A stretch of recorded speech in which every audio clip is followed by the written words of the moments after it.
ಪೂಜ್ಯರಿಗೆ ಮತ್ತು ತಮಗೆಲ್ಲರಿಗೂ ನಮಸ್ಕಾರಗಳು. ಭಾರತ ದೇಶ ಜ್ಞಾನಿಗಳ ದೇಶ. ನಾವೆಲ್ಲರೂ ಜ್ಞಾನವನ್ನು ಆರಾಧಿಸುವಂಥವರು. ಜಗತ್ತಿನಲ್ಲಿ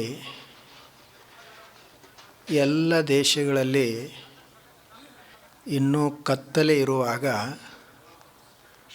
ನಮ್ಮ ಈ ಭಾರತ ದೇಶದಲ್ಲಿ ಜ್ಞಾನ ಸೂರ್ಯ ಉದಿಸಿದ್ದ.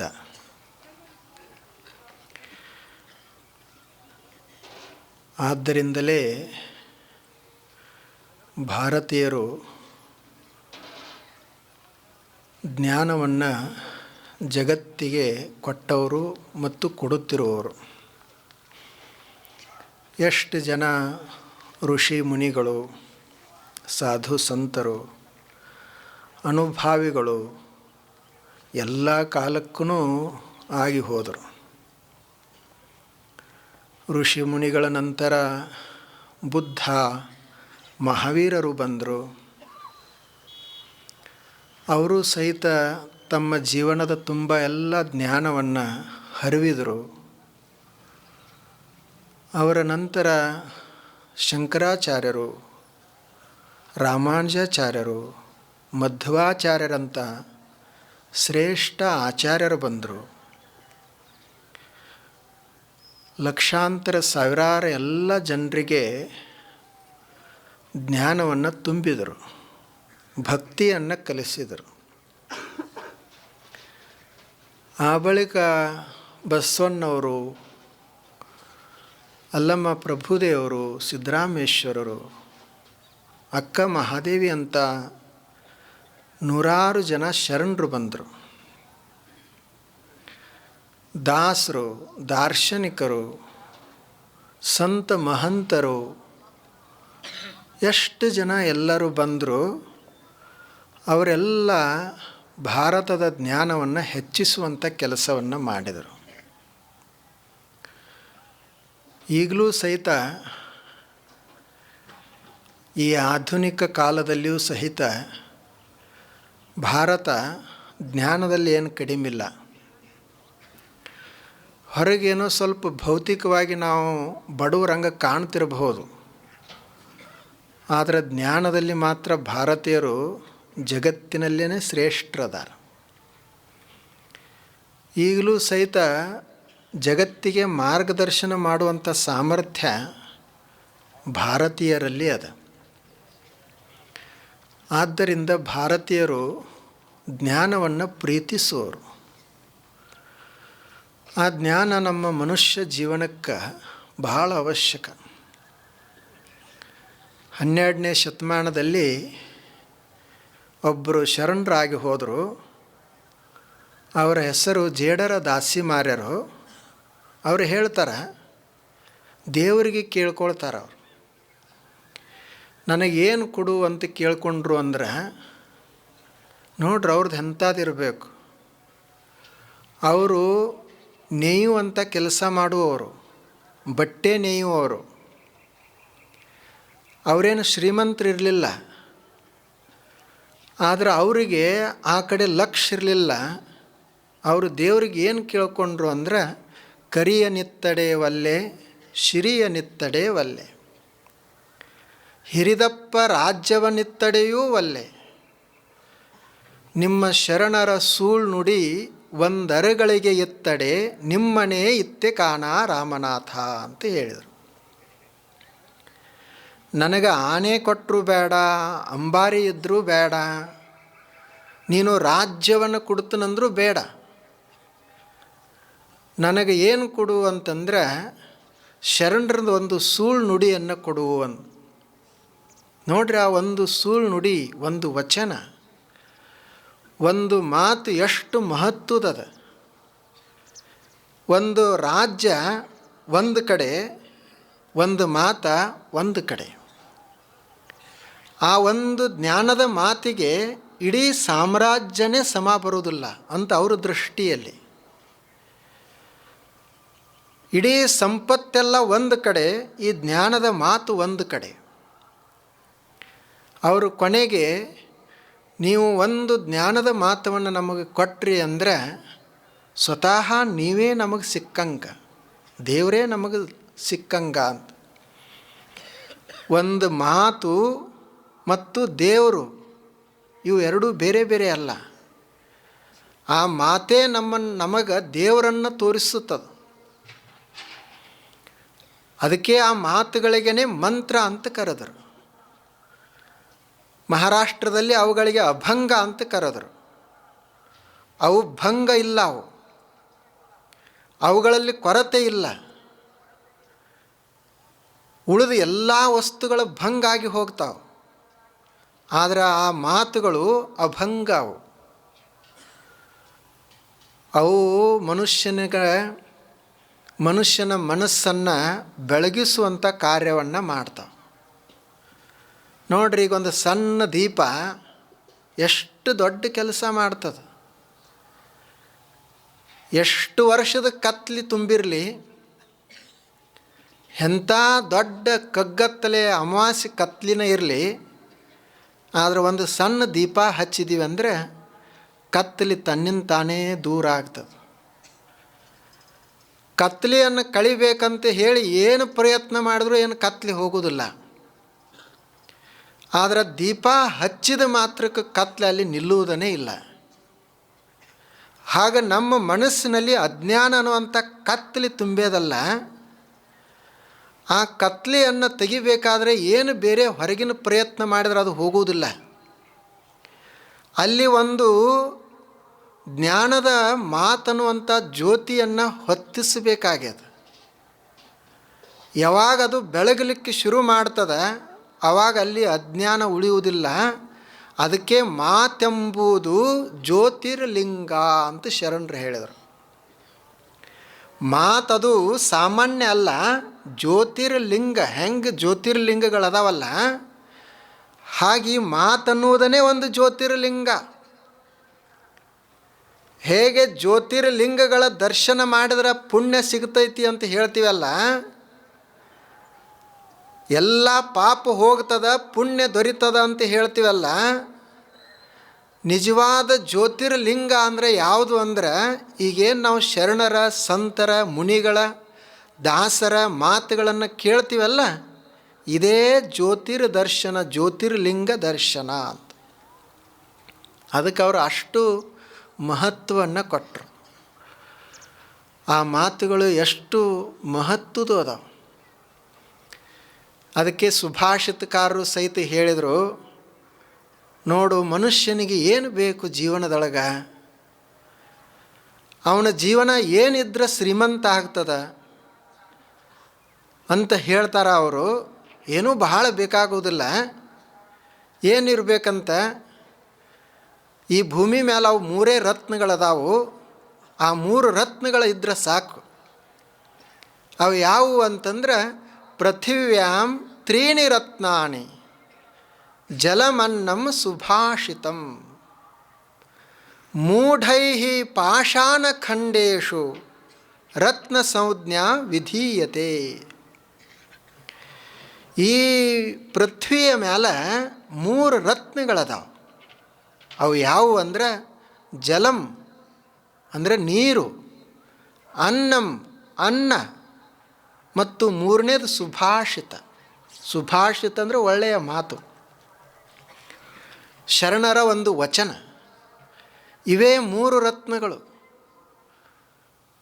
ಈ 3 ರತ್ನಗಳನ್ನು ಬಿಟ್ಟು ಕಲ್ಲು ಮಣ್ಣಿಗೆ ಯಾರೇ ರತ್ನ ಅಂತಿದ್ರಂದ್ರೆ ಅವರು ಮೂಢೈಹಿ, ಅವರು ಮೂಢರು, ಅವರು ತಿಳುವಳಿಕೆ ಇಲ್ಲದವರು. ಪಾಷಾಣಖಂಡೇಶು, ಕಲ್ಲಿಗೆ ರತ್ನ ಅಂತಾರ, ಧಾತುವಿಗೆ ರತ್ನ ಅಂತಾರ ಅವರು, ಆದರೆ ಅದು ರತ್ನ ಅಲ್ಲ. ಅನ್ನ ರತ್ನ, ನೀರು ರತ್ನ, ಮತ್ತು ಒಂದು ಸುಭಾಷಿತ ರತ್ನ. ನೋಡ್ರಿ, ಮನುಷ್ಯನಿಗೆ ಏನು ಬೇಕಾಗ್ತದ? ಸ್ವಲ್ಪ ಹಸಿದ ಹೊಟ್ಟಿಗೆ ಅನ್ನ, ನೀರಡಿಸಿದಂಥ ಮನುಷ್ಯನಿಗೆ ಒಂದು ಕಪ್ ನೀರ, ಮತ್ತು ತಲೆಯನ್ನು ತಣ್ಣಗಿರಾಕ ಒಂದು ಚಲೋ ಅಂತದ ಮಾತಿದ್ರೆ ಸಾಕು. ಇಷ್ಟೇ ಬೇಕಾಗ್ತದೆ ಮನುಷ್ಯನಿಗೆ, ಬಹಳ ಬೇಕಿಲ್ಲ. ನಾವೆಲ್ಲರೂ ಮಾಡುವುದು ಎದಕ್ಕೆ? ಇದು ಹೊಟ್ಟೆಗಾಗೇನೆ. ಎಲ್ಲರೂ ಮಾಡುವುದು ಹೊಟ್ಟೆಗಾಗಿ, ಗೇನು ಬಟ್ಟೆಗಾಗಿ. ಇಷ್ಟೆಲ್ಲ ಗಳಿಸೋದು ಎದಕ್ಕೆ? ಹೊಟ್ಟೆಗಾಗಿ, ಗೇನು ಬಟ್ಟೆಗಾಗಿ. ಆ ಹೊಟ್ಟೆಗೆ ಒಂದಿಷ್ಟು ಚಲೋ ಅಂತದ ಅನ್ನ ಮತ್ತು ನೀರಡಿಕೆ ಆದಾಗ ಚಲೋ ಅಂತ ಕುಡಿಲಿಕ್ಕೆ ಶುದ್ಧವಾದಂಥ ನೀರು, ಆನಂತರ ನಮ್ಮ ವಿಚಾರಗಳನ್ನು, ನಮ್ಮ ತಲೆಯನ್ನು ತಣ್ಣಗಿರಲಿಕ್ಕೆ ಒಂದು ಒಳ್ಳೆಯ ಮಾತು, ಇಷ್ಟಿದ್ರೆ ಸಾಕು ನಮ್ಮ ಜೀವನ ಸಾರ್ಥಕ ಆಗ್ತೈತಿ ಎಂದು. ಪೃಥಿವ್ಯಾಂ ತ್ರೀಣಿ ರತ್ನಾನಿ ಜಲಮನ್ನಂ ಸುಭಾಷಿತಂ ಮೂಢೈ ಪಾಷಾಣಖಂಡೇಶು ರತ್ನ ಸಂಜ್ಞಾ ವಿಧೀಯತೆ. ಅದ ಮಾತಿಗೆ ಎಷ್ಟು ಅವರು ಮಹತ್ವ ಕೊಟ್ಟರು. ಈ ನಮ್ಮ ಜೀವನ ಅದಲ್ಲ, ಈ ಜೀವನದೊಳಗೆ ಏರಿಳಿತಗಳು ಭಾಳಷ್ಟು ಬರ್ತಾವೆ. ಇದು ಇದ್ದಂಗೆ ಹಿಂಗೆ ಇರುವುದೂ ಇಲ್ಲ. ಇಂಥ ಜೀವನದಲ್ಲಿ ಸಮಾಧಾನವನ್ನು ಅನುಭವಿಸಬೇಕಾಗಿತ್ತಂದ್ರೆ ಜ್ಞಾನಿಗಳ ಮಾತುಗಳು ಬೇಕು. ಎಷ್ಟು ಏರಿಳಿತಗಳು ಬರ್ತಾವೆ ಜೀವನದೊಳಗೆ. ನೋಡ್ರಿ, ಮೊನ್ನೊಬ್ಬ ಹೆಣ್ಮಗಳು, ಭಾಳ ಪ್ರಸಿದ್ಧ ಹೆಣ್ಮಗಳು ಆಕೆದು ನಾಳೆ ಮದುವೆ ಆಗುವುದಿತ್ತು. ಇವತ್ತೆಲ್ಲ ರಾತ್ರಿ ಕಾರ್ಯಕ್ರಮ ನಡೆದದ. ಇಡೀ ದೇಶದ ಎಲ್ಲ ದೊಡ್ಡ ದೊಡ್ಡ ಜನ ಆಕೆಗೆ ಶುಭಾಶಯ ಹೇಳ್ತಾ ಇದ್ದಾರೆ. ನಾಳೆ ಅಕ್ಷತಾ ಆಗುವುದದ, ಅದರ ನಿರೀಕ್ಷೆಯಲ್ಲಿ ಎಲ್ಲರೂ ಅದಾರ. ಎಲ್ಲ ತಯಾರಿ ಆಗ್ಯದ. ಇವತ್ತು ರಾತ್ರಿ ಕಾರ್ಯಕ್ರಮ ನಡೆದದ. ಯಾವ ಹೆಣ್ಮಗಳದು ಮದುವೆ ಅದ, ಆ ಹೆಣ್ಮಗಳಿಗೆ ಅಕ್ಕಿ ಕಾಳು ಹಾಕುವಂಥ ಆ ಮಗಳ ತಂದೆಗೇ ಹಾರ್ಟದು ಸಮಸ್ಯೆ ಶುರುವಾಯಿತು. ಇಲ್ಲಿ ಕಾರ್ಯಕ್ರಮ ನಡೆದದ, ಅವನಿಗೆ ಹಾರ್ಟ ಸಮಸ್ಯೆ, ಹಾಸ್ಪಿಟಲ್ಗೆ ಅಡ್ಮಿಟ್ ಮಾಡಿದರು. ಇನ್ನೇನು ಒಂದು ಸ್ವಲ್ಪ ಗುಣ ಆಗ್ತದ ಅಂತ ಮಾಡುವುದು ವಿಚಾರ ಮಾಡೋದ್ರಾಗನೇ ಮರುದಿವಸನೇ ಆ ಹೆಣ್ಮಗಳು ಯಾರು ನನ್ನ ಮದುವೆ ಆಗುವವಳಿದ್ದಳು ಆತ ಇನ್ನೊಬ್ಬರ ಜೋಡಿ ಸಂಬಂಧ, ಅದು ಎಲ್ಲ ಮೀಡಿಯಾದಲ್ಲಿ ವೈರಲ್. ನಾಳೆ ನಡಿಬೇಕಾಗಿರುವಂಥ ಮದುವೆನೇ ಮುರಿದು ಹೋಯಿತು. ಅವರೇನೊಂದು ಕನಸಿನ ಗೋಪುರವನ್ನು ಕಟ್ಟಿಕೊಂಡಿದ್ರು, ಎಲ್ಲ ಬಿದ್ದು ಹೋಯ್ತು. ಹಿಂಗೆ ಎಷ್ಟು ಜನರಿಗೆ ಆಗೋದಿಲ್ಲ. ಮತ್ತು ಏನಪ್ಪ ಇದು, ನಾವು ಪಾಪ ಮಾಡ್ತೀವಿ, ಏನೋ ನಮ್ಮ ಕರ್ಮ, ನಮಗೆ ಅಷ್ಟೇ ಸಾಮಾನ್ಯ ಜನರಿಗೆ ಅಷ್ಟೇ ಆಗ್ತದ ಅಂತಲ್ಲ. ಯಾರ್ಯಾರು ದೇವ್ರಂತ ಹೇಳ್ಕೊಂಡಾರಲ್ಲ, ಯಾರ್ಯಾರಿಗೆ ನಾವು ಮಹಾತ್ಮರಂತ ಕರಿತೀವಲ್ಲ, ಅವ್ರಿಗೆ ಹಿಂಗೆ ಇರುವುದು ಜೀವನದಾಗ ಏರಿಳಿತಗಳು. ನಾವು ಯಾರನ್ನ ಪೂಜಿಸ್ತೀವಿ, ರಾಮನನ್ನು, ಕೃಷ್ಣನನ್ನು, ಅವ್ರ ಜೀವನದಾಗರೆ ಎಷ್ಟು ಏರಿಳಿತಗಳು. ರಾಮಂದು ನಾಳೆ ಪಟ್ಟಾಭಿಷೇಕ ಆಗುವುದದ. ಆತ ರಾಜನಾಗುವವದಾನ. ಅಯೋಧ್ಯೆ ಎಲ್ಲ ಶೃಂಗಾರಗೊಂಡದ. ಆ ಸಮಯಕ್ಕೆ ಅವನಿಗೆ ಕರೆಸಿ ದಶರಥ ಮಹಾರಾಜ, ನೀನು 14 ವರ್ಷ ವನವಾಸಕ್ಕೆ ಹೋಗಬೇಕು ಅಂತ ಕೇಳ್ಕೊಂಡಾಗ ಹೆಂಗಾಗಿರ್ಬೇಕು ಅವನಿಗೆ. ನೋಡ್ರಿ, ಎಂಥ ತಿರುವುಗಳು ಬರ್ತಾವೆ ಜೀವನದಲ್ಲಿ. ಇಂಥ ಜೀವನ ಹೀಗೆ ಇರುವುದಿದು. ನಾವೇನು ಇಟ್ಕೊಂಡಿವಿ, ನಾವು ಗಳಿಸಿರುವಂಥ ಸಂಪತ್ತ ಹೀಗೇ ಇರಬೇಕು, ನಾವು ಪಡೆದಿರುವಂಥ ಗೌರವ ಯಾವಾಗಲೂ ಹಾಗೇ ಇರಬೇಕು. ಹಂಗಿಲ್ಲ ಅದು. ಈಗ ಹೆಂಗೆ ದೇಹಕ್ಕೆ ಬಾಲ್ಯ ಅದ, ಯೌವನ ಅದ ಮತ್ತು ತಾರುಣ್ಯ ಆಬಳಕ್ಕೆ ವೃದ್ಧಾಪ್ಯ ಒಂದು ದಿವಸ ನಾಶ, ಹೆಂಗದ ಅಲ್ಲ, ಹಂಗೆ ನಾವು ಗಳಿಸಿರುವಂಥ ಸಂಪತ್ತಿಗೂ ಬಾಲ್ಯ ಅದ, ಯೌವನ ಅದ, ಅದಕ್ಕೂ ಮುಪ್ಪು ಬರ್ತದೆ, ಒಂದು ದಿವಸ ನಾಶ ಆಗ್ತದೆ. ಹೇಗೆ ನಾವು ಗಳಿಸಿರುವಂಥ ಅಧಿಕಾರ, ಹೆಂಗೆ ನಮಗೆ ಹೆಂಗೆ ಬಾಲ್ಯ ಅದ, ನಾವು ಗಳಿಸಿರುವಂಥ ಅಧಿಕಾರಕ್ಕೂ ಬಾಲ್ಯ ಅದ, ತಾರುಣ್ಯ ಅದ, ಯೌವನಾವಸ್ಥೆಗೆ ಬರ್ತದೆ, ವೃದ್ಧಾಪ್ಯ ಅದಕ್ಕೂ ಮುಪ್ಪು ಬರ್ತದೆ, ಒಂದು ದಿವಸ ಮರೆಯಾಗಿ ಹೋಗ್ತದೆ. ಎಲ್ಲದಕ್ಕೂ ಇದೇ ಅವಸ್ಥೆಗಳಿರುವುದು. ಬರೀ ನಮ್ಮ ದೇಹಕ್ಕಷ್ಟೇ ಅಲ್ಲ, ಮತ್ತು ಪ್ರಕೃತಿಯಲ್ಲಿನೂ ಹೆಂಗದ ನೋಡ್ರಿ. ಪ್ರಕೃತಿ ಅದು 3 ಕಾಲಗಳನ್ನು ಇಟ್ಟದ. ಈಗ ಚಳಿಗಾಲ ಅದ, ಬೇಸಿಗೆ ಕಾಲ ಬರ್ತದೆ, ಮಳೆಗಾಲ ಅದ. ಬರೀ ಚಳಿಗಿನ ಇರುವುದಿಲ್ಲ, ಬರೀ ಬಿಸಿಲೇ ಇರುವುದಿಲ್ಲ, ಮತ್ತು ಬರೀ ಮಳಿನ ಇರುವುದಿಲ್ಲ. ಹಂಗೆ ನಮ್ಮ ಜೀವನದೊಳಗೂ ಇವೇ ಪ್ರಕೃತಿವೇ ಇರ್ತಾವೆ ಕೆಲಸ. ನಾವು ಪ್ರಕೃತಿಯಲ್ಲೇ ಮಧ್ಯದಾಗನೇ ಇರುವುದಲ್ಲ. ಭಾಳ ಒಂದಿಷ್ಟು ಹಣ ಬಂತಂದರೆ ಈಗ ಮಳೆಗಾಲದ ಅಂತ ತಿಳ್ಕೊಳ್ಳೋದು. ಎಲ್ಲ ಹೋಗಿ ಏನೂ ಉಳಿಲಿಲ್ಲ, ಬಂದದ್ದು ಹೋಯ್ತು, ಜನರು ಹೋದರು ಅಂದರೆ ಏನು ತಿಳ್ಕೊಬೇಕು, ಈಗ ಬೇಸಿಗೆ ಕಾಲ ಐತಿ, ಮುಂದೆ ಮಳೆಗಾಲ ಬರ್ತೈತೆ ಅಂತ ಇಟ್ಕೊಳ್ಳೋದು. ಆ ಬಳಿಕ ಚಳಿಗಾಲದಾಗ ಸ್ವಲ್ಪ ಇರ್ತದೆ, ಸ್ವಲ್ಪ ಹೋಗಿರ್ತದೆ. ಇವು 3 ಕಾಲಗಳು ಇರುವುದೇ. ಇಂಥ ಜೀವನದಲ್ಲಿ ನಾವು ಚೆಂದಾಗಿ ಇರಬೇಕಾಗಿತ್ತಂದ್ರೆ ನಾವು ಒಳ್ಳೆಯವರ ಮಾತುಗಳನ್ನು ಸ್ವಲ್ಪ ತಲೆಯೊಳಗೆ ಇಟ್ಕೊಳ್ಬೇಕಾಗ್ತದೆ. ಮನುಷ್ಯ ಕೇಳ್ತಾನೆ, ನಾವು ಯಾಕೆ ಸೋಲ್ತೀವಿ ಅಂತ, ಯಾಕೆ ನಮಗೆ ಹಾನಿ ಆಗ್ತದ. ಅವಾಗ ಒಬ್ಬರು ಮಹಾತ್ಮರು ಹೇಳಿದರು,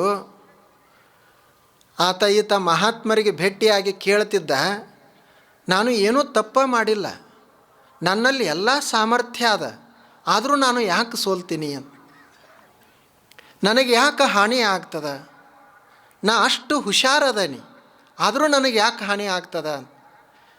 ಅವಾಗ ಅವರು ಮಹಾತ್ಮರು ಹೇಳಿದರು, ನೋಡು, ಈ ಜೀವನ ಅದಲ್ಲ, ಇದೊಂದು ಆಟ ಇದ್ದಂಗೆ. ಈಗ ನೀವು ಹೊರಗಡೆ ಆಟ ನೋಡ್ತೀಯಲ್ಲ, ಯಾವ ಆಟಗಾರರೇ ಯಾವಾಗಲೂ ಗೆದ್ದಾನೇನು? ಆಟ ಅಂದರೆ ಗೆಲುವು ಸೋಲು.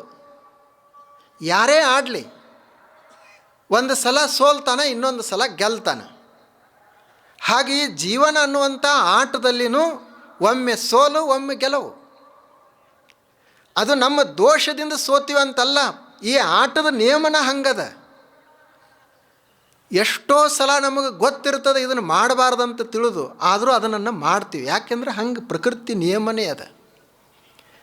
ಅವಾಗ ನಮ್ಮನ್ನು ಅದು ಸೋಲಿಸ್ಬೇಕಂತ ಯೋಚನೆ ಮಾಡ್ಯದ. ಆ ಪ್ರಕೃತಿದ ನಿಯಮನೇ ಹಾಗದ. ನಾವು ಈ ಜೀವನ ಅನ್ನೋದನ್ನು ಆಟ ಅಂತ ತಿಳ್ಕೊಳ್ಬೇಕು.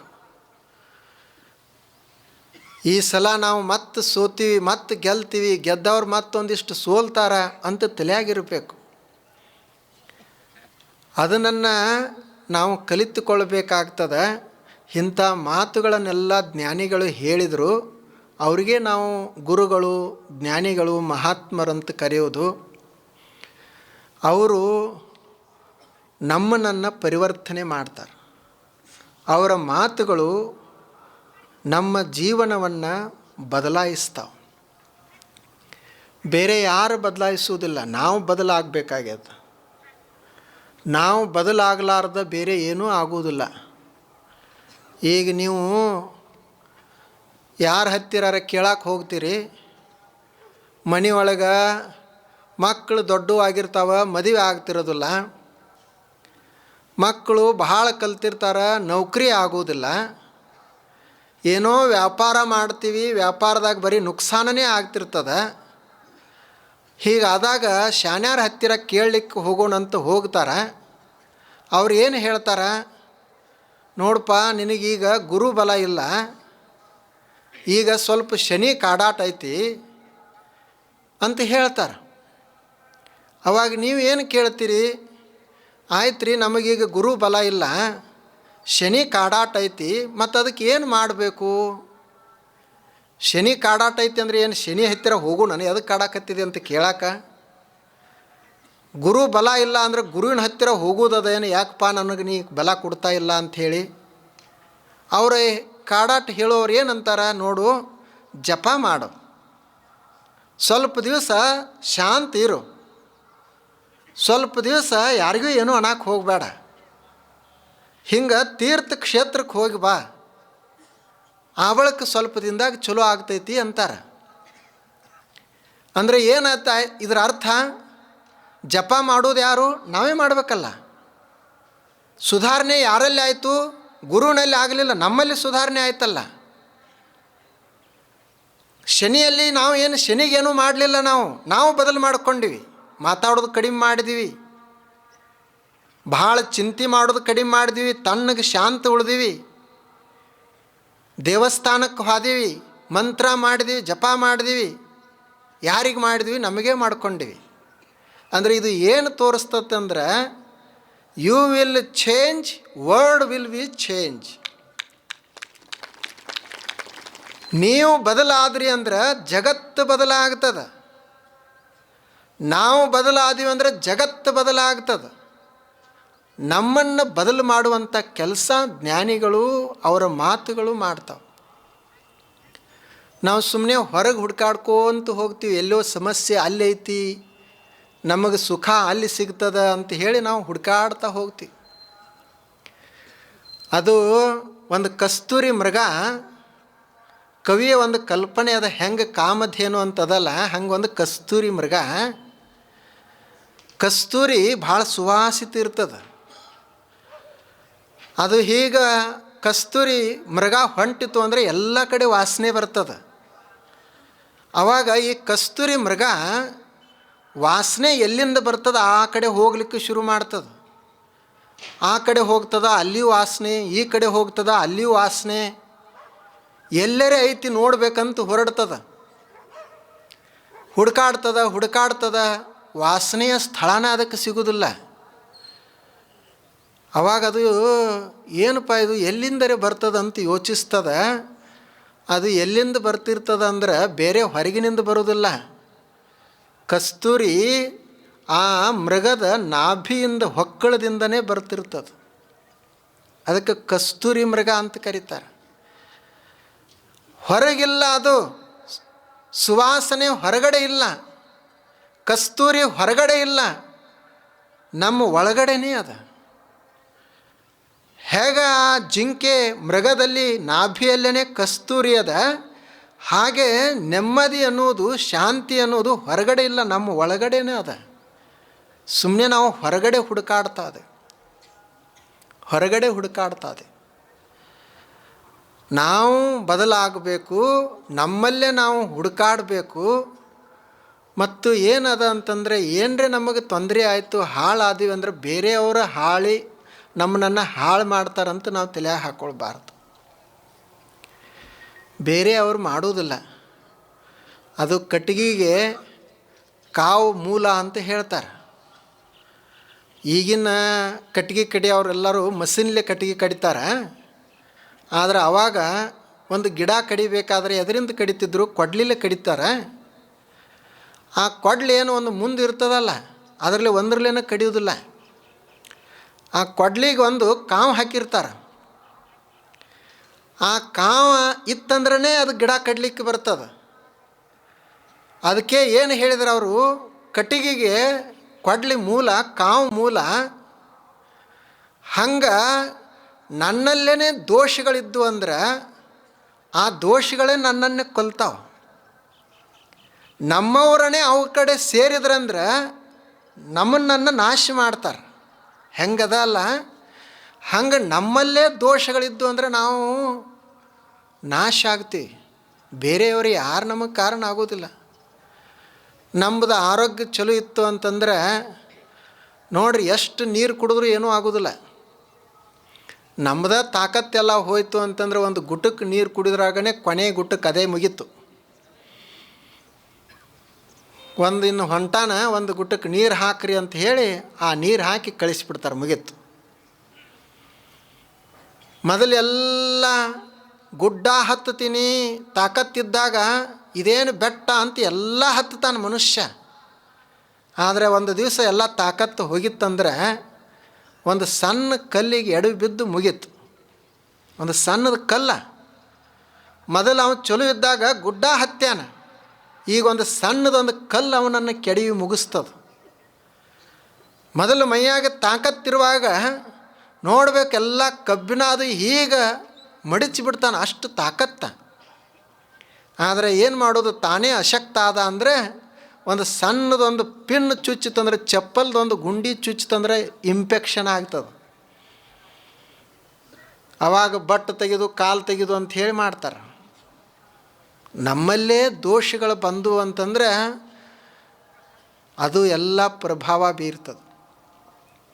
ಆದ್ದರಿಂದ ನಮ್ಮನ್ನು ನಾವು ಸುಧಾರಿಸಿಕೊಳ್ಳುವುದು. ನಾವೆಲ್ಲ ಅಂತಿರ್ತೀವಲ್ಲ, ನಮಗೆ ಭಾಳ ಜನ ಕಾಡವ್ರದಾರಂತ. ಯಾರೂ ಕಾಡವ್ರಿಲ್ಲ. ಮತ್ತು ಒಂದು ಗಟ್ಟಿಟ್ಕೊಳ್ಬೇಕು, ನಾವು ಚಲೋ ಇದ್ದೀವಿ ಅಂದರೆ ಆ ಕಾಡವ್ರದ್ದು ಏನೂ ನಡೆಯುವುದನೇ ಇಲ್ಲ. ಒಂದು ಸಲ ಕತ್ಲಿ ಮತ್ತು ಬೆಳಕಿಗೆ ಜಗಳ ಹತ್ತಿತ್ತು. ಆ ಕತ್ಲಿ ಹೇಳ್ತಿತ್ತು, ನೋಡು ನಿನಗೆ ಹೆಂಗೆ ಮಾಡ್ತೀನಿ ಅಂತಂತಿತ್ತು ಬೆಳಕಿಗೆ. ಇದು ಬೆಳಕು ನನ್ನ ಸಮೀಪರೇ ಬಂದರೆ ಬಾ ಅಂತಿತ್ತು. ಇದು ಕತ್ಲಿ ಬೆಳಕದ ಸಮೀಪ ಹೋಗಾಕ ಪ್ರಯತ್ನ ಮಾಡ್ತಿತ್ತು. ಸಮೀಪ ಹೋದಂಗೆ ತಾನೇ ಮರೆಯಾಗಿ ಹೋಗ್ತಿತ್ತು.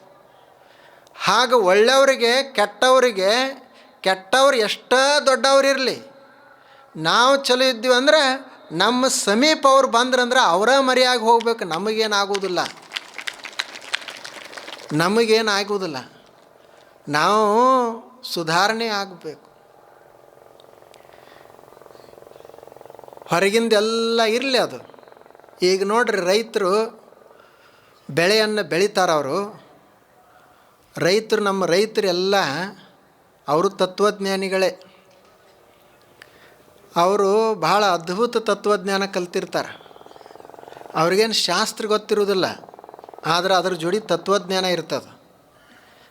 ಅವ್ರು ಅಂತಿರ್ತಾರೆ ನೋಡ್ರಿ, ಬೆಳೆಯೋದಷ್ಟ ನಮ್ಮ ಕೈಯಾಗ, ರೇಟ್ ನಮ್ಮ ಕೈಯಾಗಿಲ್ಲ ಅಂತ. ಲಿಂಬೆ ಹಣ್ಣು ಬೆಳೆಯೋದಾಯಿತು, ರೇಟ್ ಯಾರ ಕೈಯಾಗ? ತೊಗರಿ ಬೆಳೆದೀವಿ, ರೇಟ್ ಯಾರ ಕೈಯಾಗ ಅಂತಾರೆ. ಅದನ್ನೇ ಗೀತೆಯಲ್ಲಿ ಏನು ಹೇಳ್ಯಾರ? ಕರ್ಮನ್ನೇ ವಾಧಿಕಾರಸ್ತೆ ಮಾ ಫಲೇಶು ಕದಾಚನ. ನಮ್ಮದು ಕರ್ತವ್ಯ ಕರ್ಮ ಮಾಡೋದು ಅಷ್ಟೇ, ಫಲ ನಮ್ಮ ಕೈಯೊಳಗಿಲ್ಲ. ನಾವು ಒಕ್ಕಲ್ತನ ಮಾಡುವುದು, ಅದರಿಂದ ಲಾಭ ಎಷ್ಟು ಬರ್ತದೆ ಅದು ನಮ್ಮ ಕೈಯೊಳಗಿಲ್ಲ. ವ್ಯಾಪಾರ ಮಾಡುವುದು, ಎಷ್ಟು ಲಾಭ ಆಗ್ತದೆ ನಮ್ಮ ಕೈಯೊಳಗಿಲ್ಲ. ಅದು ಜಗತ್ತಿನ ಮೇಲೆ ನಿರ್ಧಾರ ಅದ. ರೇಟ್ ಏನು ನಾವು ನಿರ್ಧಾರ ಮಾಡ್ತೀವೇನು? ಹಾಗೆ ನಮ್ಮ ಜೀವನದಲ್ಲಿಯೂ ನಾವು ಚೆಂದಾಗಿ ಬದುಕಲಿಕ್ಕೆ ಪ್ರಯತ್ನ ಮಾಡೋದು ಹೊರಗೆ ಹೆಂಗಿರ್ತದೆ ಅದು ನಮ್ಮ ಕೈಯೊಳಗಿಲ್ಲ. ನಾವು ಚಲೋ ಆಗಿರೋದು, ಹೊರಗಿಂದ ಸ್ವಲ್ಪ ನಿಸರ್ಗ ಅದು ಹಾಗೇ ಇರ್ತದೆ. ಅದು ಎಲ್ಲರ ಮೇಲೆ ಅವಲಂಬನೆ ಆಗಿರ್ತದೆ. ಇದು ಗೊತ್ತಿತ್ತಂದರೆ ಮನುಷ್ಯನಿಗೆ ಆತ ನಿಶ್ಚಿಂತ ಇರ್ತಾನೆ. ಹೀಗೆ ನಮ್ಮನ್ನು ಪರಿವರ್ತಿಸುವಂಥ ಕೆಲಸ ಯಾರು ಮಾಡ್ತಾರೋ ಅಂತಂದರೆ ಜ್ಞಾನಿಗಳು ಮಾಡ್ತಾರೆ, ಅವ್ರ ಮಾತುಗಳು ಮಾಡ್ತಾವೆ. ಹಳ್ಳಿ ಜನ ನೋಡ್ರಿ, ನಾವು ಈ ಕಬ್ಬು ಕಡಿಯಾರು ನೋಡ್ತಿರ್ತೀವಲ್ಲ, ಅವ್ರದ್ದೇನು ಮನೆ ಇಲ್ಲ, ಪ್ಲಾಸ್ಟಿಕ್ದೊಂದು ಟೆಂಟ್ ಹಾಕಿರ್ತಾರೆ. ದಿವಸ ತುಂಬ ಗಂಡ ಹೆಂಡತಿ ಇಬ್ಬರು ಮಸ್ತಾಗಿ ದುಡಿತಾರೆ. ಸಂಜೆಗೆ ಆಕೆ ಹೆಣ್ಮಗಳು ಒಂದು 4 ರೊಟ್ಟಿ ಮಾಡ್ತಾಳೆ, ಇಬ್ಬರು ಕೂಡಿ ಉಣ್ತಾರೆ. ಅಲ್ಲೇನು ಲೈಟ್ ಇಲ್ಲ, ಏನಿಲ್ಲ. ಮಲ್ಕೊಳ್ತಾರೆ. ಏನು ಅಲ್ಲೇನು ಬೆಡ್ರೂಮ್ ಇಲ್ಲ ಅವ್ರದ್ದು, ತಟ್ಟ ಅದ್ರ ಮೇಲೆ ಮಲ್ಕೊಳ್ತಾರೆ. ಸೂರ್ಯ ಉದಿಸುತನ ಎಚ್ಚರ ಆಗೋದಿಲ್ಲ, ಅಷ್ಟು ಆರಾಮ್ ನಿದ್ರೆ ಮಾಡ್ತಾರೆ. ನೋಡ್ರಿ ಅವ್ರದ್ದು ಹೆಂಗದ ಜೀವನ. ದಿವಸ ತುಂಬ ಕಷ್ಟ ಅದ, ಆದರೂ ಆನಂದ ಅದ. ಇನ್ನೊಬ್ಬ ಮನುಷ್ಯ ಅದಾನ, ಅವನದು ದೊಡ್ಡ ಮನೆ RCC, ಮಾಸ್ಟರ್ ಬೆಡ್ಡ, ಮಲಗ್ಯಾನ, ನಿದ್ರಿನ ಹತ್ತವಲ್ದು. ಎದಕ್ಕೆ ಹತ್ತವಲ್ದು ಅಂದರೆ, ನಂದು ಇಂಡ್ಯಾಗ ಮನೆ ಐತಿ, ವಿಜಯಪುರದಾಗಿಲ್ಲ, ಬೆಂಗಳೂರಾಗಿಲ್ಲ, ಅದಕ್ಕೆ ಏನು ಮಾಡ್ಬೇಕಂತ ಚಿಂತೆ ಮಾಡಾಕತ್ಯಾನ. ನೋಡ್ರಿ ಹೆಂಗಿರಬೇಕು. ಮತ್ತು ಅವ್ರದ್ದು ಹಂಗೈತಿ, ನಮ್ಮದು ಹಿಂಗೈತಿ ಅಂತ ಯೋಚನೆ ಮಾಡಾಕತ್ಯಾನ. ಏನು ಹೋಲಿಕೆ ಮಾಡವದಾನಲ್ಲ, ಈ ಹೋಲಿಕೆ ಮಾಡುವಂಥ ಮನುಷ್ಯ ಎಂದೂ ಸುಖವಾಗಿರುವುದಿಲ್ಲ ಮತ್ತು ಎಂದೂ ದೊಡ್ಡವನು ಆಗುವುದಿಲ್ಲ. ಈಗ ನೋಡಿರ್ಬೇಕ್ರೆ ನೀವೆಲ್ಲ ಇಂಡಿಯಾವ್ರು ವ್ಯಾಪಾರ ಮಾಡೋರು ಇರ್ತೀರಿ. ಬಂಗಾರ ತೂಕ ಮಾಡ್ತಾರೆ. ಬಂಗಾರ ತೂಕ ಮಾಡೋ 1 ಕಿಲೋ ಅಂತ ಇಟ್ಕೊಡ್ರಿ. 1 ಕಿಲೋ ತೂಕ ಮಾಡೋ ಕಲ್ಲಿಗೆ ಎಷ್ಟದ ಕಿಮ್ಮತ್ತು? ಅದಕ್ಕೆ ಕೆಬ್ಬಣದ ಕಲ್ಲ ಅದು. 1 ಕಿಲೋ ಕಬ್ಬಿಣಕ್ಕೆ 70 ರೂಪಾಯಿ 80 ರೂಪಾಯಿ ಐತಿ. ಅದು ತೂಕ ಮಾಡ್ತೈತಿ. ಇನ್ನೊಂದು ಬಂಗಾರ ಅದಲ್ಲ, ಅದು ಒಂದು ಕಿಲೋಕ್ಕೆ 13-14 ಲಕ್ಷ ರೂಪಾಯಿ ಐತಿ. ಒಂದು ತೊಲಿ ಅಲ್ಲ, ಒಂದು ತೊಲಿಗಲ್ಲ, ಒಂದು ಕಿಲೋಕ್ಕೆ. ಎರಡೂ ಅಷ್ಟೇ ಅದಾವೆ. ಇದು ಕಬ್ಬಿಣ ತೂಕ ಮಾಡ್ತೈತಿ, ಬರೀ 70 ರೂಪಾಯಿ ಐತಿ. ಅದು ಬಂಗಾರ ಲಕ್ಷಗಟ್ಟಲೆ ಅದ. ನಾವು ಇನ್ನೊಬ್ಬರನ್ನ ತೂಕ ಮಾಡ್ತಿದ್ದೀವಿ ಅಂದರೆ ಬರೀ ಅಷ್ಟೇ ನಮಗೆ ಬಂಗಾರದ ಕಬ್ಬಿಣದ ಅಷ್ಟೇ ರೇಟ. ನಾವು ಇನ್ನೊಬ್ಬರನ್ನ ತೂಕ ಮಾಡುವ ಕಬ್ಬಿಣದ ಕಲ್ಲು ಆಗಬಾರ್ದು, ನಾವೇ ಸ್ವತಃ ಬಂಗಾರ ಆಗಬೇಕು. ಅವ್ರು ನೋಡಿ ಮನೆ, ಅವ್ರು ನೋಡಿ ಗಾಡಿ, ಏನು ನಾವು ತೂಕ ಮಾಡೋ ಕಲ್ಲು ಏನು? ನಂಬದು ನಾವು ನೋಡುವುದು. ಇದು ಬರಬೇಕಾದ್ರೆ ಮನುಷ್ಯನಲ್ಲಿ ಜ್ಞಾನ ಸ್ವಲ್ಪ ಬರಬೇಕಾಗ್ತದೆ. ಗುರುಗಳು ಅದನ್ನು ಕಲಿಸ್ತಾರೆ. ಇವತ್ತು ಒಬ್ಬರು ಜಾಗೃತ ಗುರುಗಳು, ಜಾಗೃತ ಅಂದ್ರೆ ಪ್ರತ್ಯಕ್ಷ ಗುರುಗಳ ಅವಶ್ಯಕತೆ ಭಾಳ ಅದ. ನಾವೆಲ್ಲ ಈಗ ಶಹರದವರು ಗೂಗಲ್ ಗುರು ನೋಡ್ತೀವಿ. ಗೂಗಲ್ ಗುರು ಎಲ್ಲ ಕೇಳೋದು ಗೂಗಲ್ಕನೇ ಕೇಳೋದು, ಅದೇ ಅದು ಗೂಗಲ್ ಗುರು ಆಗ್ಯದ. ಆದರೆ ಗೂಗಲ ಗುರು ಆಗೋದಿಲ್ಲ ಅದು ಎಂದೂ. ಈಗ ನೀವು ಗೂಗಲ್ಗೆ ಕೇಳಿದ್ರಿ ಪ್ರತಿ ದಿವಸ ಎಷ್ಟು ಓಡಬೇಕು ಅಂತ, ಅದೇನು ಓಡಿ ಹೇಳ್ತದೇನು ತಾನೇ? ಅದು ಯಾರು ಓಡ್ಯಾರಲ್ಲ ಅವ್ರದ್ದು ನೋಡಿ ಹೇಳ್ತದೆ. ಅದಕ್ಕೆ ಪ್ರತ್ಯಕ್ಷ ಗುರು ಅನ್ನೋದಿಲ್ಲ. ಅದಕ್ಕೆ ಎಷ್ಟು ತಿನ್ನಬೇಕು ನಾವು ಅಂತ ಗೂಗಲ್ಗೆ ಕೇಳಿದಂದ್ರೆ ಅದೇನು ತಿಂತದೇನು ಸ್ವತಃ? ಇಲ್ಲ. ಯಾರು ತಿಂತಾರ ಅವ್ರು ನೋಡಿ ಅದು ಹೇಳುವುದು. ಮತ್ತು ನಾವು ಸ್ವತಃ ಪ್ರತ್ಯಕ್ಷ ಇರುವಂಥ ಗುರುಗಳನ್ನ ನೋಡಿದಂದ್ರೆ ಮುಗಿತಲ್ಲ, ಗೂಗಲ್ಗೆ ಕೇಳೋ ಅವಶ್ಯಕತೆ ಏನೈತಿ? ಪ್ರತ್ಯಕ್ಷ ಒಬ್ಬರು ಗುರುಗಳು ಬೇಕು. ಅವ್ರು ಏನು ಮಾಡ್ತಾರಂತಂದ್ರೆ ನಮ್ಮಲ್ಲಿರುವಂಥ ದೋಷಗಳನ್ನು ತೆಗಿತಾರೆ.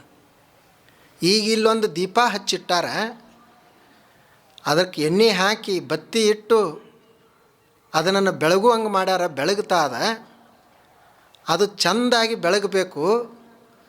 ಅದು ಯಾವಾಗ ಸ್ವಲ್ಪ ಬೆಳಗೋದು ಕಡಿಮೆ ಮಾಡ್ತೈತಿ ಅಂದ್ರೆ ಆ ದೀಪದ ಎಣ್ಣೆಯಾಗ ನೀರು ಹಾಕಿದ್ವಿ ಅಂದ್ರೆ ಬೆಳಗೋದಿಲ್ಲ ಸರಿಯಾಗಿ. ಸ್ವಲ್ಪ ನೀರು ಸೇರಿತಂದ್ರೆ ಹತ್ತುದು ಆರೋದು ಮಾಡ್ತದೆ, ಸಪ್ಪಳು ಮಾಡ್ತೈತಿ. ಬರೀ ನೀರು ಕೂಡಿತಂದ್ರೆ ಹಂಗೆ ನಮ್ಮದೊಂದು ಇದೊಂದು ಜ್ಯೋತಿ ಅದ, ಜೀವ ಜ್ಯೋತಿ.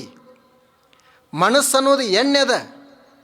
ಈ ಎಣ್ಣೆ ಒಳಗೆ ಜೀವ ಜ್ಯೋತಿ ಬೆಳಗ್ತಾ ಅದಲ್ಲ, ಇದರ ಒಳಗೆ ದೋಷದ ಎಣ್ಣೆ ಕೂಡಿತಂದ್ರೆ, ನೀರು ಕೂಡಿತಂದ್ರೆ, ಕಾಮ ಕ್ರೋಧ ಲೋಭ ಆಸೆಗಳು ಇದರೊಳಗೆ ಕೂಡಿದ್ವು ಅಂದ್ರೆ ಜೀವ ಜ್ಯೋತಿ ಢಾಳಾಗಿ ಬೆಳಗುವುದಿಲ್ಲ. ಗುರು ಏನು ಮಾಡ್ತಾನು ಅಂದ್ರೆ ಅವ ಜ್ಯೋತಿ ಅಂತೂ ದೇವರು ಹೊತ್ಸ್ಯಾನ, ಆದ್ರೆ ಆ ಎಣ್ಣೆ ಒಳಗೆ ಏನು ನೀರು ಕೂಡ್ಯದಲ್ಲ ಆ ನೀರನ್ನು ತೆಗೆಯುವಂಥ ಕೆಲಸ ಮಾಡ್ತಾನೆ. ನೀರು ಕೂಡಿತಂದ್ರೆ ದೀಪ ಹೆಂಗೆ ಬೆಳಗುವುದಿಲ್ಲ, ಹಂಗೆ ನಮ್ಮ ಮನಸ್ಸಿನೊಳಗೆ ದೋಷಗಳು ಕೂಡ್ಕೊಂಡು ಅಂದ್ರೆ ಜೀವ ಜ್ಯೋತಿನೂ ಢಾಳಾಗಿ ಬೆಳಗುವುದಿಲ್ಲ. ಅದಕ್ಕೆ ಅಂತಿರ್ತಾರೆ ನೋಡ್ರಿ, ನನ್ನ ಜೀವಕ್ಕೆ ಸಮಾಧಾನನೇ ಇಲ್ಲ ಅಂತ. ಹೆಂಗೆ ಸಮಾಧಾನ ಇರ್ತದೆ? ದೋಷಗಳು ಕೂಡ್ಯಾವು. ಎಣ್ಣೆಯೊಳಗೆ ನೀರು ಕೂಡಿದಂಗೆ ಮನಸ್ಸಿನಾಗ ದೋಷಗಳು ಕೂಡ್ಯಾವ, ಹೆಂಗೆ ಸಮಾಧಾನ ಇರ್ತದೆ? ಯಾವಾಗ ಜೀವ ಜ್ಯೋತಿ ಶಾಂತಿ ಇರ್ತದಂದ್ರೆ ಅದು ದೋಷಗಳಿಂದ ಮುಕ್ತ ಆದಾಗ. ಗುರುಗಳು ಅದನ್ನು ಮಾಡ್ತಾರೆ. ಮತ್ತು ಗುರುಗಳು ಏನು ಮಾಡ್ತಾರೆ? ನಮ್ಮ ಮನಸ್ಸನ್ನು ಎತ್ತರಿಸುವಂಥ ಕೆಲಸ ಮಾಡ್ತಾರೆ. ನಾವು ಎಷ್ಟು ಈ ಭೂಮಂಡಲದ ಸಮೀಪ ಇರ್ತೀವಿ, ಅವಾಗ ಈ ಎಲ್ಲ ವಸ್ತುಗಳು ದೊಡ್ಡವಾಗಿ ಕಾಣ್ತಾವೆ.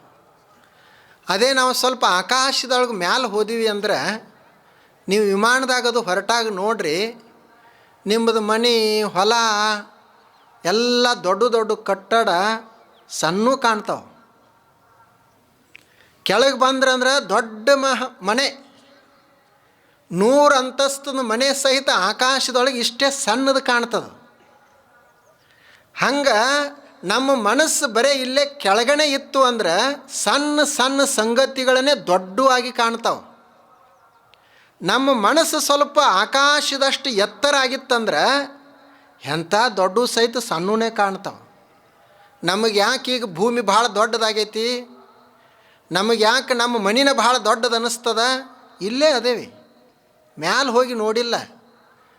ನಮ್ಮ ಮನೆ ಸಣ್ಣದೊಂದು ಹೀಗದ ಕಡ್ಡಿ ಪೆಟ್ಟಿಗಿದ್ದಟ್ಟು. ಹಾಗೆ ನಮ್ಮ ಮನಸ್ಸನ್ನು ಎತ್ತರಿಸುವಂಥ ಕೆಲಸ ಗುರುಗಳು ಮಾಡ್ತಾರೆ. ಆ ಗುರುಗಳು ಒಬ್ಬರು ಬೇಕು. ಅವರು ಯಾರೇ ಇರಲಿ ಅಂತ ಸರ್ವಜ್ಞ ಕವಿ ಹೇಳಿದರು. ಊರಿಂಗೆ ದಾರಿಯನ್ನು ಆರು ತೋರಿದರೇನು, ಸಾರಾಯದ ನಿಜ ಪದವ ತೋರುವ ಗುರು ಆರಾದರೆ. ನಾವು ಊರಿಗೆ ಹೊರಟಿದ್ದೀವಿ ಅಂದರೆ ನಮಗೊಂದು ದಾರಿ ಬೇಕಾಗಿರ್ತದೆ. ಆ ದಾರಿ ತೋರಿಸೋರು ಯಾರಿದ್ರೆ ಏನು, ಅವ್ರು ಹೆಣ್ಮಕ್ಳರೇ ಇರಲಿ, ಪುರುಷರೇ ಇರಲಿ, ಬಡವರೇ ಇರಲಿ, ಶ್ರೀಮಂತರೇ ಇರಲಿ, ನಮಗೇನು ಮಾಡೋದು ತೊಗೊಂಡು? ನಮಗೇನು ಬೇಕಾಗ್ಯದ? ದಾರಿ ಬೇಕಾಗ್ಯದ. ಇಲ್ಲಿಂದ ಈ ದಾರಿ ಎಲ್ಲಿ ಹೋಗ್ತದೆ ಅಂತ ಕೇಳಿದ ಅಷ್ಟೇ ನಮಗೆ ಸಾಕು. ಹಾಗೆ ಊರಿಂಗೆ ದಾರಿಯನ್ನು ತೋರುವ ಗುರು ಯಾರಾದರೇನು, ಸಾರಾಯದ ನಿಜ ಪದವ ತೋರುವ ಗುರು ಯಾರಾದರೇನು. ಆ ಗುರು ನಮಗೆ ಇಂಥವನ ಬೇಕು ಅಂಥವನ ಬೇಕು ಅಂತ ಹಿಂಗೇಲಿ ಅದ. ಗುರು ಅಂದರೆ ಬರೀ ಬೆಳಕ. ಗುರು ಅಂದ್ರೆ ಮತ್ತೇನೂ ಅಲ್ಲ, ಬರೀ ಬೆಳಕ. ಆತ ಮಾರ್ಗವನ್ನು ತೋರಿಸೋವ. ಆ ಮಾರ್ಗದಲ್ಲಿ ನಾವು ನಡಿಬೇಕಾಗ್ಯದ. ಅಂಥ ಗುರುಗಳ ಮಾತುಗಳನ್ನು ನಾವು ಕೇಳಬೇಕು. ಗುರು ಮತ್ತು ಶಿಷ್ಯರ ಇಬ್ಬರು ಮಧ್ಯದಾಗನೇ ಈ ಜ್ಞಾನ ನಮಗೆ ಉಪಲಬ್ಧ ಆಗುವುದು. ನೋಡ್ರಿ, ಅಪ್ಪುಗಳು ಅವರೊಬ್ಬರು ದೊಡ್ಡ ಗುರುಗಳು. ಅವರೇನು ಕಟ್ಟಡ ಕಟ್ಟಲಿಲ್ಲ, ಏನು ಸಂಪತ್ತು ಮಾಡಲಿಲ್ಲ, ಅವರು ಜ್ಞಾನವನ್ನು ಬೆಳೆಸಿದರು. ಕೆಲವರೆಲ್ಲ ಕಟ್ಟಡಗಳನ್ನು ಕಟ್ಟ್ಯಾರ, ಆಸ್ತಿ ಮಾಡ್ಯಾರ. ಆದರೆ ಅವು ಕಟ್ಟಡಗಳು ಯಾವುವು ಉಳಿಯುವುದಿಲ್ಲ. 100 ವರ್ಷ 200 ವರ್ಷಕ್ಕೆಲ್ಲ ಕಟ್ಟಡಗಳು ಬಿದ್ದು ಹೋಗ್ತಾವೆ. ಮತ್ತು ಕಟ್ಟಡದೊಳಗೆ ಇಂಥವ್ರಿಗೆ ಅಷ್ಟು ಪ್ರವೇಶ ಇರ್ತದೆ, ಅಲ್ಲಿ ಎಲ್ಲರಿಗೂ ಪ್ರವೇಶ ಇಲ್ಲ. ಆದರೆ ಅಪ್ಪುಗಳು ಜ್ಞಾನದ ಪ್ರಸಾರವನ್ನು ಮಾಡಿದರು. ಅದು 100 ವರ್ಷಕ್ಕೆ 200 ವರ್ಷಕ್ಕೆ ಮುಗಿಯುವುದಲ್ಲ, ಸಾವಿರಾರು ವರ್ಷಗಳವರೆಗೆ ಅದಕ್ಕೆ ಆಯುಷ್ಯನೇ ಇಲ್ಲ. ಈಗ ಬುದ್ಧನ ಕಾಲಕ್ಕೆ ಕಟ್ಟಡಗಳು ಕಟ್ಟಿದ್ದು ಯಾವ ಉಳಿದಿಲ್ಲ, ಆದರೆ ಬುದ್ಧ ಉಳಿದಾನ. ಬುದ್ಧನ ಜ್ಞಾನ ಉಳಿದದು. ಬಸವಣ್ಣವರ ಕಾಲಕ್ಕೆ ಕಟ್ಟಿರುವಂಥ ಅನುಭವ ಮಂಟಪ ಉಳಿದಿಲ್ಲ, ಆದರೆ ಅವ್ರ ಮಾತುಗಳು ಉಳಿದಾವ. ಹಾಗೆ ಎಲ್ಲ ಶರಣರ ಸಂತರು ಅಪ್ಪುಗಳು ಏನು ಮಾಡಿದರು ಅಂದರೆ ಆ ಜ್ಞಾನವನ್ನು ಪ್ರಸಾರ ಮಾಡಿದರು. ಅವ್ರು ಎಲ್ಲಿ ಹೋಗ್ತಾರೋ ಅಲ್ಲೇ ಆಶ್ರಮ, ಆ ಬಯಲೇ ಮಂಟಪ, ಜ್ಞಾನವನ್ನು ಕೊಟ್ಟರು. ಇನ್ನು ನಾವು ಶಿಷ್ಯರು ನಮ್ಮಲ್ಲಿ ಅದನ್ನು ಪಡೆದುಕೊಳ್ಳುವಂಥವರು ನಾವು ಒಂದಿಷ್ಟು ಶ್ರದ್ಧೆ ನಿಷ್ಠೆ ನಿಟ್ಟರೆ ಸಾಕು. ಗುರುಗಳಲ್ಲಿ ಶ್ರದ್ಧೆ ನಿಷ್ಠೆ ನಿಟ್ಟರೆ ಸಾಕು. 12ನೇ ಶತಮಾನದಾಗ ಒಬ್ಬರು ಉರ್ಲಿಂಗ ದೇವರು ಅಂತ ಆಗಿ ಹೋದರು. ಅವರು ಭಾಳ ದೊಡ್ಡ ಸಂಸ್ಕೃತ ವಿದ್ವಾಂಸರಿದ್ದರು. ಅವರ ಹತ್ತಿರ ಒಬ್ಬ ಶಿಷ್ಯ ಬರ್ತಾನೆ, ಭಾಳ ವಿಶೇಷದ ಅವನು. ಅವನ ಶಿಷ್ಯ ಯಾರು ಅಂದ್ರೆ ಆ ಊರಾಗ ಕಳ್ಳತನ ಮಾಡವ, ಕಳ್ಳ. ಎಲ್ಲರ ಮನೆಗಳಿಗೆ ಕಣ್ಣ ಹಾಕ್ತಿರ್ತಾನೆ, ದರೋಡೆ ಮಾಡುವಂಥವ. ಇವ್ರದ್ದು ಊರಾಗ ಒಂದು ದೊಡ್ಡ ಮಠ. ಇನ್ನು ಶ್ರೀಮಂತರ ಮನೆಗೆ ಕಳ್ಳತನ ಮಾಡೋಕ್ಕಿಂತ ಗುರುಗಳದನೇ ಮಠ ಕಳ್ಳತನ ಮಾಡ್ಬೇಕಂತ ಬಂದ. ರಾತ್ರಿ 12 ಗಂಟೆಗೆ ಬಂದ. ಆವಾಗ ಎಲ್ಲ ಜನ ಶಾಂತವಾಗಿ ಮಲ್ಕೊಂಡಿದ್ದರು. ಇವ ಮಠದ ಮ್ಯಾಲೆ ಹತ್ತಿ ನೋಡ್ತಾನೆ. ಬೆಳಕಿಂಡಿಂದ ಒಳಗೆ ನೋಡ್ದ, ಒಳಗೆಲ್ಲ ಬೆಳಕದ, ದೀಪ ಹಚ್ಚಿಟ್ಟಾರ. ಆ ಸಮಯಕ್ಕೆ ಗುರುಗಳು ಲಿಂಗ ಯೋಗ ಮಾಡ್ತಿದ್ರು, ಲಿಂಗ ಯೋಗ ಸಾಧನೆ ಮಾಡ್ತಿದ್ರು. ಅವರು ಮೈತುಂಬ ವಿಭೂತಿಯನ್ನು ಹಚ್ಚಿಕೊಂಡು ಕೈಯೊಳಗೆ ಲಿಂಗವನ್ನು ಇಟ್ಟುಕೊಂಡು ಎದುರುಗಡೆ ಒಬ್ಬ ಶಿಷ್ಯ ಕುಳ್ತಾನೆ. ಅವರು ಲಿಂಗ ಸಾಧನೆಯನ್ನು ಮಾಡ್ತಿದ್ದರು. ಇವ ಬೆಳಕಿಂಡಿಯಿಂದ ನೋಡಿದ ಕಳ್ಳ. ಅವನಿಗೆ ಊರಾಗೆಲ್ಲರೂ ಪೆದ್ದಿ ಅಂತ ಕರಿತಿದ್ರು, ಪೆದ್ದ ಅಂತ ಕರಿತಿದ್ರು. ಅವನಿಗೆ ಅನಿಸ್ತು, ರಾತ್ರಿ ಈ ಸಮಯದಾಗ ಇವರು ಇಂಥ ಸಾಧನೆ ಮಾಡ್ತಾರಂದ್ರೆ ಏನ್ರಿ ಇದ್ರಾಗ ವಿಶೇಷತೆ ಇರಬೇಕು, ನಾನು ಇದನ್ನು ಮಾಡಬೇಕು. ಇಷ್ಟು ಸಮಯದಾಗ ಇಷ್ಟು ಪ್ರಸನ್ನರಾಗಿ ಕುಳ್ತಾರಂದರೆ ಇವರು ಇದರೊಳಗೆ ಒಂದು ಏನೋ ಒಂದು ಅದ್ಭುತ ಐತಿ, ಇದನ್ನು ನಾನು ಸಾಧಿಸಬೇಕು ಅಂತ ತಲೆಯಾಗ ಹಾಕ್ಕೊಂಡ. ಆವಾಗ ಇನ್ನು ಗುರುಗಳಿಗೆ ಹೋಗಿ ಕೇಳೋದು ಹೆಂಗೆ?